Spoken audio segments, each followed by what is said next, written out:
Welcome everyone. This is Matthew Mackenzie, who owns the Caring Mind. Basically, it's a mental health awareness, social media, I'm gonna say awareness for those who are interested in mental health, especially from a carer's angle, because if you search on YouTube or even many of the other social media platforms, it's very hard to find mental health from a perspective of someone caring. And what I meant by caring is that is an unpaid carer. Usually someone within the family or a close friend, neighbour, but mostly I would say a lot of them would be from family. Anyway, I don't want to take this video for too long. This one is going to be about just some tips that I've come across. I thought it's nice to share. I haven't seen much of these on YouTube. And about anxiety, I used to actually help the Mental Health Foundation do a lot of promotion on the Anxiety Festival in 2014, and I was hoping that they'd do some more. I don't know if they have. It'd be really nice if they ever did do such a festival again. And you might have noticed this stuff behind me, stuff that I've been working on, hence the thing up there is the forum I help try and share, Cares Mental Health Forum, and I will talk a bit more about that in another video. Another thing over there is the Triangle of Care, something that is very close to my heart and it's vital for mental health carers, not just mental health carers, to be honest. Some people say it's only carer focused, and to be true is that a lot of it is, but it's also aiming at those who use the services and increasing communication between the health professional, patient and carer. I can't see anything wrong with that, but it is coming again from a carer's perspective, and they're working in tandem with those who are using the services and those who provide the mental health services. And over there is something that I'm working along with NSON at the moment, which is the 136 crisis pathway. But anyway, this video, enough about the advertising and what I'm doing. This video is basically about tips, just brief tips, mainly anxiety. And you've got to remember, I'm not a mental health professional. I don't desire to be one, but I do feel that these tips that I've come across, they're quite common, and I thought it'd be nice to share them. So without ado, here are the tips that I feel is quite useful for anxiety and perhaps some other mental health conditions, not the chronic ones. First one is keep yourself healthy. Keep yourself physically fit if you can. And this is number one. I'm going to put them in a range of very important tips to the ones that maybe not so important but quite useful. So number one is keep yourself fairly fit, fairly healthy. Put yourself on a recognised healthy eating plan. It might be a diet, I don't know. But it's got to be healthy. Think always in a positive way. It's not easy to do if you're suffering from severe depression or anxiety, but you know, it can help if you can recognize, if you can think in a positive way and allow yourself to give yourself positive thoughts.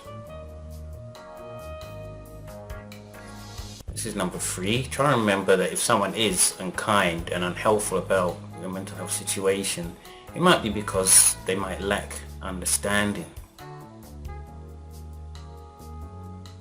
Number four is please believe that there are some people that will try and support you. Not everyone is out there to try and stigmatize you or ostracize you. There is a situation where you might have to seek them out, but not everyone is the same, and there are heroes, I'd say, within the mental health profession. We have heroic nurses, heroic doctors. They're not all villains, even though I might complain a lot about them. Obviously, families and friends, carers, social workers, they are there, but you have to seek. You know, there's always good and bad eggs in any system, but they are there, and it's important to seek their support. Number five is get as much support as you can for yourself, because to be honest, carers may wish to step in, like a close relative or friend or neighbour or someone very concerned, or even a health professional. They may wish to step in, but at the end of the day, it's really down to yourself, to be honest, to get as much support for yourself as you can. The whole point of independence in the mental health condition is very important and shouldn't be underplayed. Number 6 is keep a list of helplines and other useful numbers ready in case you do hit a crisis. Don't keep them when you are in a crisis, keep them beforehand. Number 7 is try and get outside. Very important, very therapeutic. Get as much fresh air and exercise each day and plan this into your routine. Number 8, I suppose, is try not to get frustrated if you feel that you're not making any progress. With mental health or mental health illness, it can be a slow situation, especially if you do unfortunately become very unwell. You have to be patient with yourself.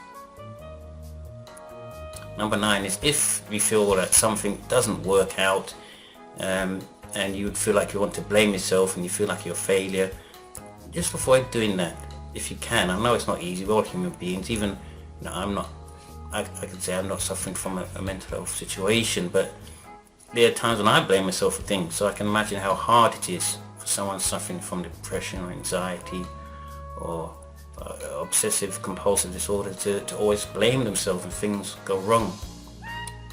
It's important that you give yourself the space to avoid that situation where you're blaming yourself.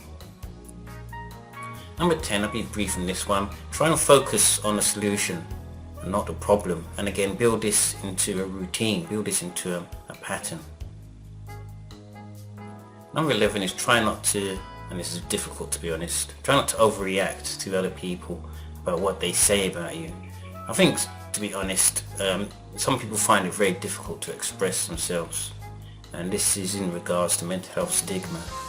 It's just some people just don't understand, and if they did, why would I be trying to raise awareness of mental health problems or the mental health condition or any other person out on YouTube? The whole point is to try and get people to understand the mental health condition. And we do slip up, we do make mistakes, but try not to overreact when people get it wrong.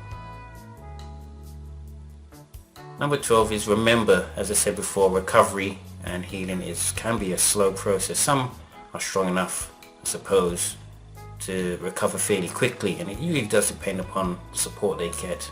Others, it'll be a slow journey, and it might be again they just lack that support and they might be on their own, and my heart goes out to them. But usually recovery from mental health can be quite a slow process.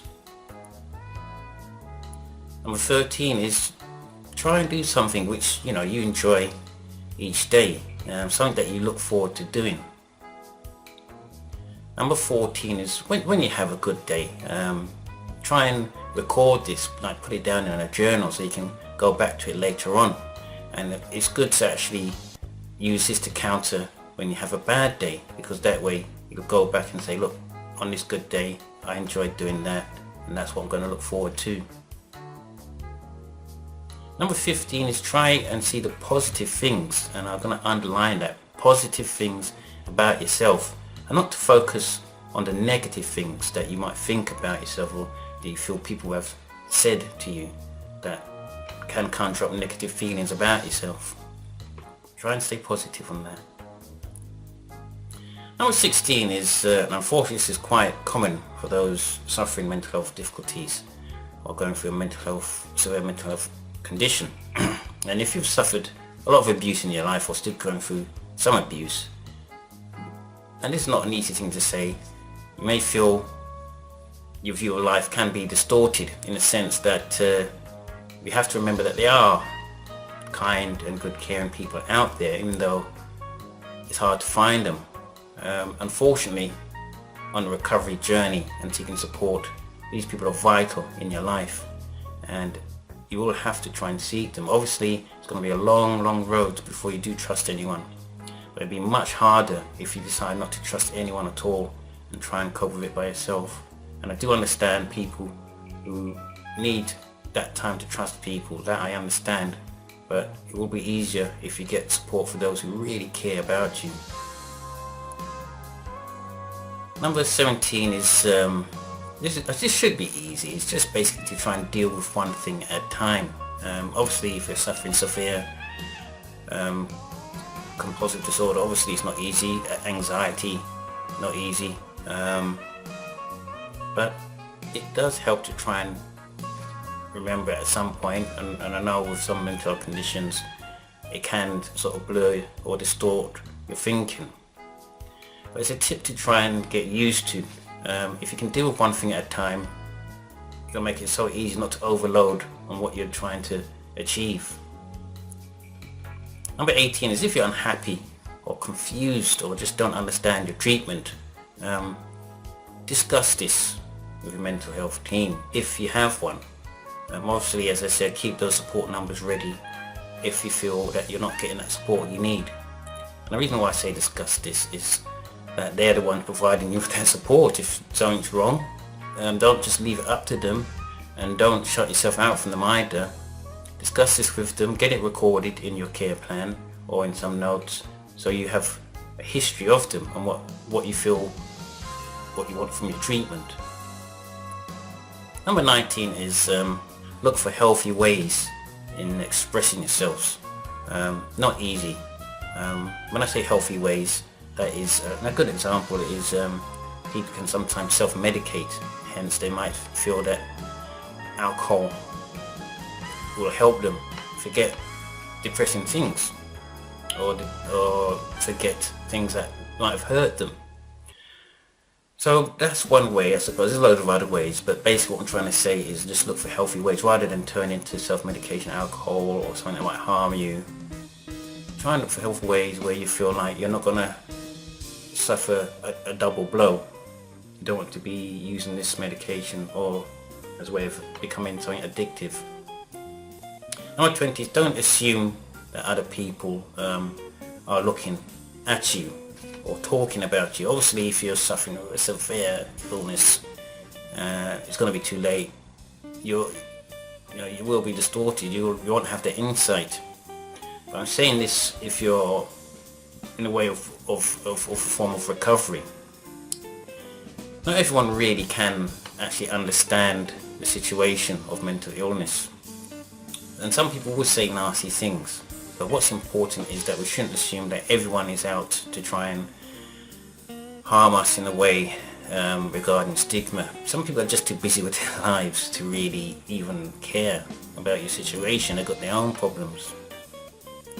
Number 21 is it's very important, and I shouldn't really save this to near last, but ask for help when you need it, and even before when you need it.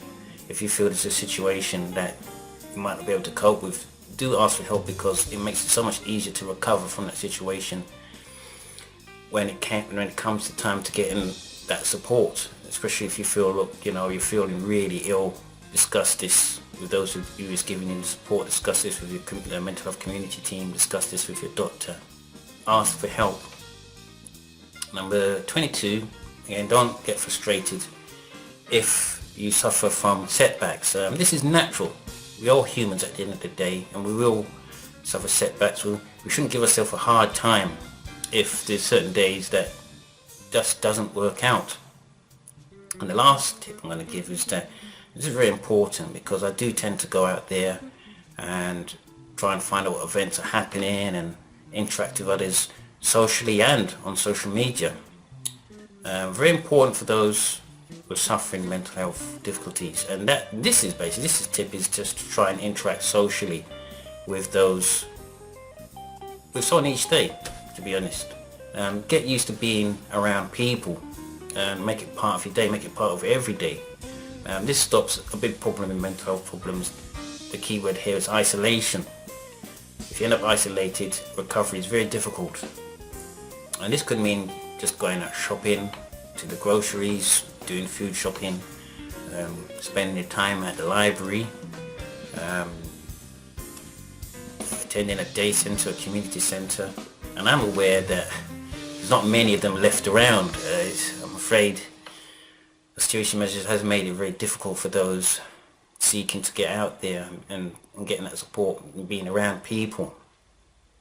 But it's important that if you can find somewhere, interact with those, be out in the community. As humans, I do feel it's unnatural if we're kept indoors and we don't interact with anyone. But anyway, those are the last of my tips, and I hope I've kept this video brief. Feel free to check out my videos. I've also got a blog site and a daily online mental health newspaper, 2 Twitter channels and a Facebook page, and I'm gonna release even more stuff soon. But if you're a carer, those using the service, or even a health professional, I wish you a good journey regarding mental health. Bye for now.